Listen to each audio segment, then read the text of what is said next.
Good morning, good morning, good morning, good morning mga co-accountant ko. Merry Christmas to all of you. At sa mga aking na viewers, may good news ako sa inyo.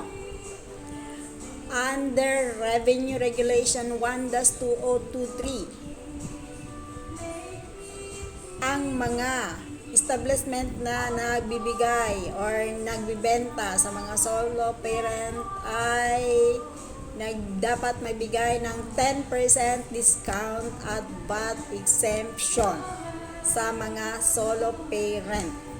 So, ang mga solo parent, para maka-avail ng 10% discount at 12% VAT exemption doon sa mga binibini nila, ay dapat registered sa kanilang municipality or city under SPO or SPD. Ang SPO po, ibig sabihin, Solo Parent Office under the city, or SPD or Solo Parent Division under the municipality. Magpa-register po kayo doon. If you are qualified, magbibigay sila sa inyo ng Solo Parent Booklet. Pag meron po kayo niyan, entitled kayo sa 10% discount and 12% VAT exempt transaction. Ibig sabihin, hindi kayo papatungan ng VAT. Aside from that, may 10% discount pa.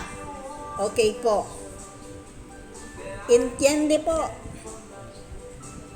Sa mga hindi nakakaalam, yung mga solo parent po, magpa-register doon sa inyong mga municipality or city para makabail kayo ng 10% discount at 12% VAT exemption. Ibig sabihin, hindi kayo papatungan ng 12%. Okay po. Bye-bye. Merry Christmas!